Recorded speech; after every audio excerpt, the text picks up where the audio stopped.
Bismillahirrahmanirrahim. Assalamualaikum warahmatullahi wabarakatuh. Jumpa lagi di channel YouTube Riva Nesta. Masih di sudut edukasi, belajar mudah dan menyenangkan. Bagaimana kabar adik-adik sekalian, khususnya siswa-siswi kelas 6? Semoga hari ini kita semua dalam kondisi yang sehat ya.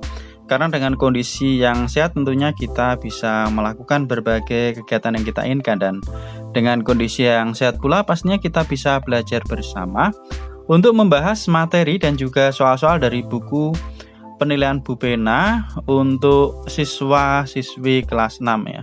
Dan saya ucapkan selamat juga untuk adik-adik sekalian yang sudah naik ke kelas 6 ya. Pada kesempatan kali ini akan kita mulai dari buku jilid 6A tema 1 ya adik-adik sekalian. Jadi ini nanti akan saya buatkan playlist kalian biar tidak susah untuk mencari pembahasan soal-soal dari buku Bu Pena kelas 6. Oke adik-adik sekalian, langsung saja kita mulai dari tema 1 ya, selamatkan makhluk hidup. Nah, tema 1 ini berarti akan kita mulai dari halaman yang awal ya.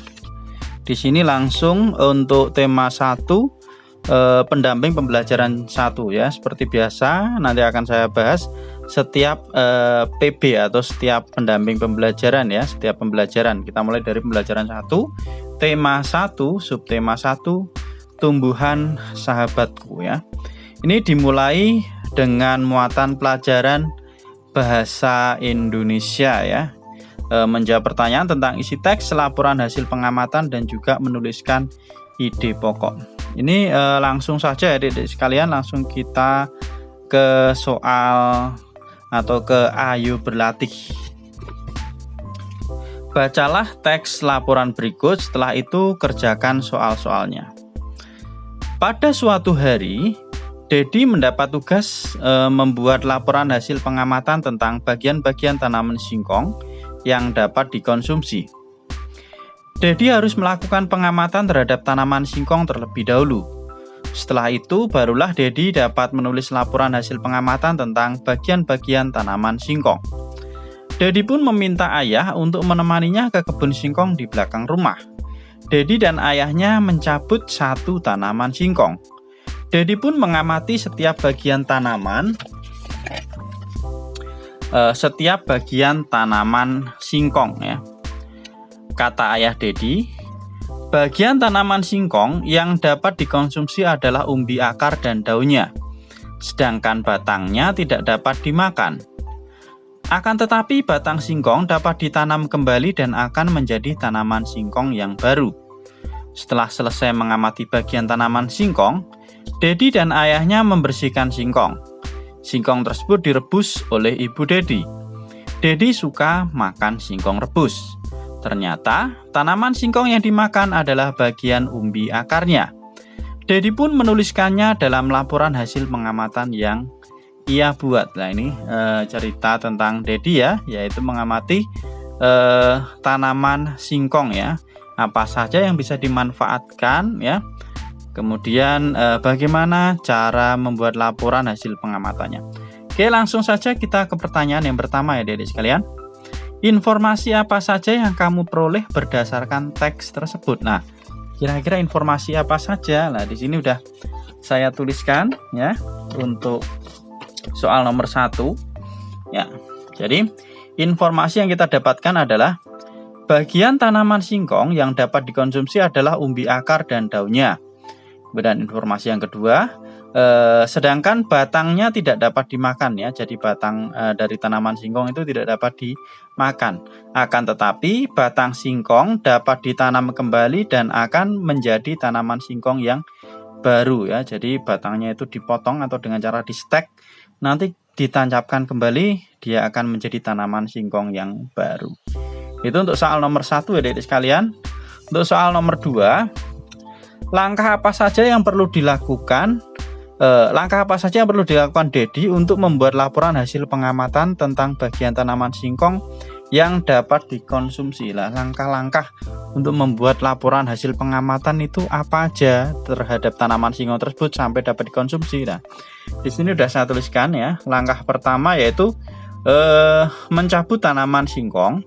Kemudian yang kedua, mengamati setiap bagian tanaman singkong ya, mulai dari daunnya, kemudian batangnya, kemudian umbi akarnya. Nah, seperti apa dilakukan pengamatan. Setelah itu membersihkan bagian umbi akarnya, dikupas lalu dicuci ya, itu ya, supaya bisa dikonsumsi ya. Jadi dikupas umbi akarnya atau singkongnya tadi. Nah, kemudian dicuci. Setelah itu singkong tadi direbus atau merebus singkong sampai siap dikonsumsi atau sampai masak ya.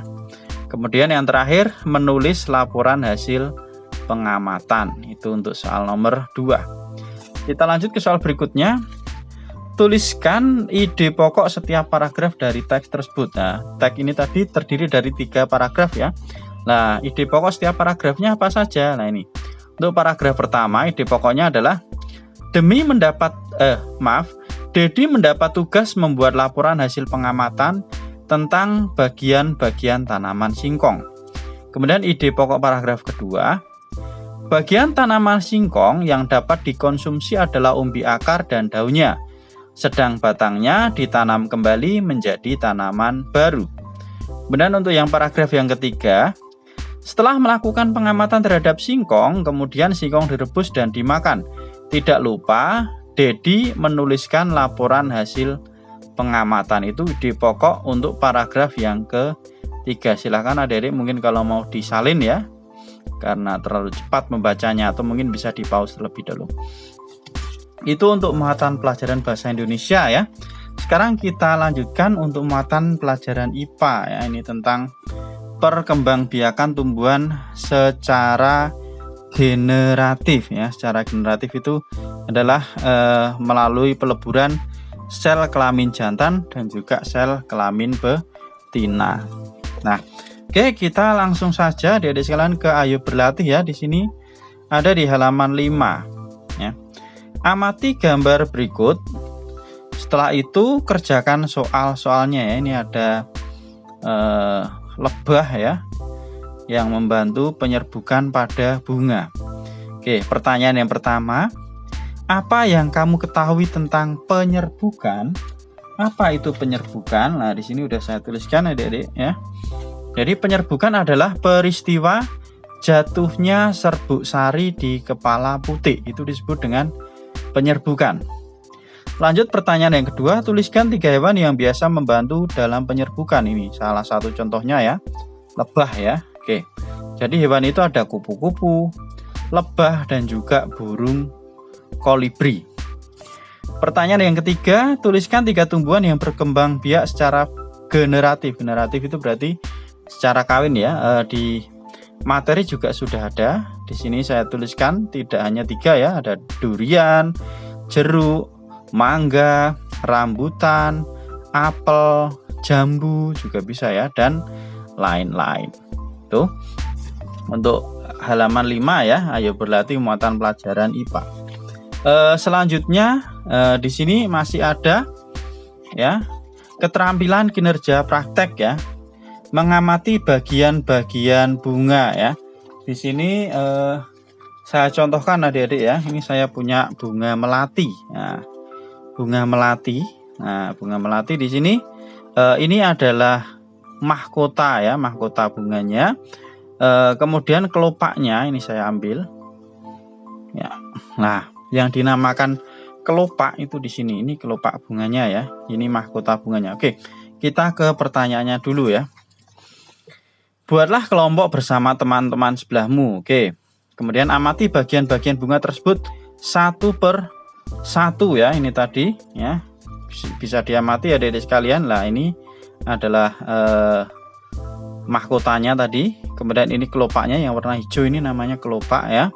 Kemudian ada juga yang namanya benang sari dan putik. Ini ada di dalam. Coba adik-adik sekalian ya.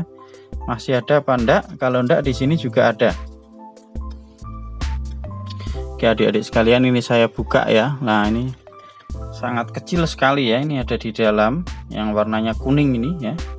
Ada benang sari dan juga putih ada di sini. Ya, ini yang membantu proses terjadinya bunga ya, atau terjadinya penyerbukan dengan bantuan dari serangga ya, yaitu penyerbukan menempelnya benang sari ke kepala putih.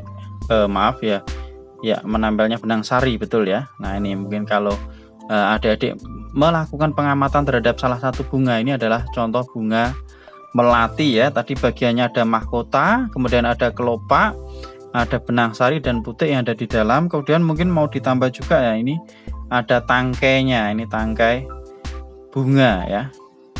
Itu kemudian di sini diminta untuk yang nomor 3, catatlah dalam tabel seperti berikut. Berilah tanda centang jika bunga tersebut memiliki bagian-bagian bunga yang sesuai. Nah, ini saya berikan 2 contoh bunga sepatu. Bunga sepatu itu lengkap ya, dia punya mahkota, punya kelopak, punya benang sari dan putih. Kemudian yang kedua tadi bunga melati ya, yang sudah saya contohkan ini tadi adik-adik, bunga melati. Dia juga memiliki mahkota ini, kemudian punya kelopak ya, bagian hijau sini ya. Kemudian benang sari dan putih yang ada di dalam yang warna kuning ini tadi karena terlalu kecil ya. Ya, ini karena terlalu kecil. Nah, ini benang sari dan putih. Oke, kemudian nomor 4, setelah itu diskusikan hal-hal berikut. Tentukan bagian-bagian bunga tersebut. Lah, bagiannya tadi sudah. Ini juga saya tuliskan ya. Jadi bagian-bagian bunga itu boleh dituliskan mahkota, kelopak, benang sari dan juga putih, atau bisa juga ditambahkan tangkai bunga. Kemudian yang B, pertanyaannya adalah fungsi dari setiap bagian bunga. Mahkota ini untuk menarik serangga biasanya ya. Mahkota itu yang sangat menarik biasanya, wangi atau apa itu dari mahkota bunga. Kemudian kelopak bunga, kelopak itu fungsinya untuk membantu menjaga bunga. Kemudian benang sari ini sebagai alat kelamin jantan dan putih ini sebagai alat kelamin betina. Kemudian pertanyaan yang C, apakah kamu melihat ada hewan di sekitar bunga saat di taman? Jika ada, apa nama hewan tersebut dan perannya bagi tumbuhan tersebut? Oke, untuk yang C ya biasanya ada ya. Apalagi untuk mawar, kemudian melati ya, itu biasanya dihinggapi oleh kupu-kupu.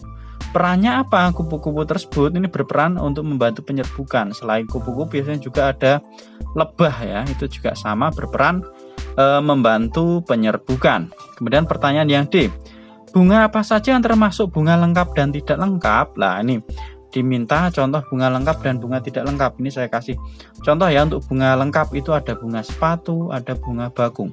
Bunga lengkap itu biasanya dia selain punya kelopak, punya mahkota ya, punya alat kelamin jantan dan betina tadi ya, jadi lengkap. Beda kalau bunga tidak lengkap itu berarti ada salah satu yang kurang.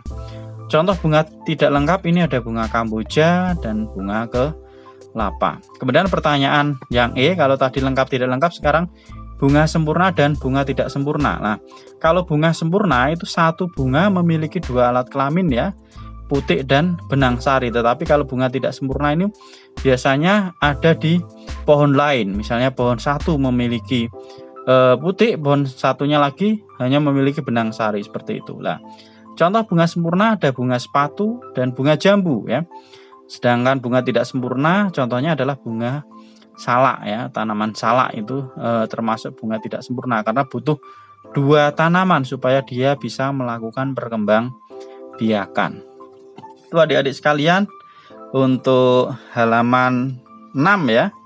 Jadi sedikit penjelasannya, mungkin adik-adik bisa ditambahkan nanti bunganya apa saja. Bisa tambah bunga mawar, bunga anggrek dan lain-lain. Ini hanya 2 bunga ya. Oke, kita lanjutkan. Di sini ada muatan IPS. Muatan IPS ini tentang kondisi geografi dan kehidupan sosial di negara Asia Tenggara ya. Ada Indonesia, Malaysia, kemudian Singapura, Thailand sampai dengan Kamboja. Ada 10 negara di Asia Tenggara. Kemudian di halaman 9 ini kita diminta untuk membuat clipping ya, clipping tentang kondisi geografis dan kehidupan sosial budaya negara Asia Tenggara. Nah, intinya di sini kita diminta untuk memberikan informasi ya, dalam bentuk gambar-gambar ya, bisa dipotong ya, karena namanya clipping lah. Mengenai keragaman kondisi geografis dan kehidupan sosial budaya negara-negara di Asia Tenggara. Nah, kita diminta memilih 2 negara di Asia Tenggara ya. Misalnya Indonesia dan Thailand. Nah, kita diminta untuk mencari informasi tentang persamaan dan perbedaan di kedua negara tersebut dan juga menambahkan gambar untuk mendukung informasi. Oke. Di sini sedikit saya beri penjelasan adik-adik mungkin untuk persamaan dan perbedaannya saja ya antara Indonesia dan juga Thailand ya. Persamaannya karena berada di Asia Tenggara itu iklimnya adalah beriklim tropis. Kemudian karena beriklim tropis biasanya tanahnya juga subur ya. Tanahnya subur sehingga sebagian besar penduduknya petani. Kayak di Indonesia ya, kita tahu sebagian besar penduduknya adalah petani. Demikian juga di Thailand ya. Kemudian perbedaan antara Indonesia dan Thailand apa? Bentuk pemerintahannya. Di Indonesia itu berbentuk republik, kalau Thailand berbentuk kerajaan. Perbedaan lainnya ada bahasa ya, jelas bahasa nasional. Kalau Indonesia bahasa Indonesia, kalau Thailand bahasa Thai ya. Kemudian yang perbedaan yang ketiga adalah budaya dan juga karakternya. Tentulah ada perbedaan. Oke, itu mungkin adik-adik untuk pendamping pembelajaran 1 di tema 1 subtema 1 ya. Untuk pendamping pembelajaran 2 nanti akan kita bahas di video berikutnya ya. Terima kasih sudah meluangkan waktu untuk belajar bersama. Mohon maaf apabila ada kekurangan. Silahkan pertanyaan atau saran bisa dituliskan di kolom komentar. Dan di sini sudah saya buatkan playlist ya. Nanti untuk pembahasan berikutnya supaya tidak susah bisa dilihat di playlist Bu Pena kelas 6. Sekali lagi terima kasih dan mohon maaf. Saya akhiri. Assalamualaikum warahmatullahi wabarakatuh.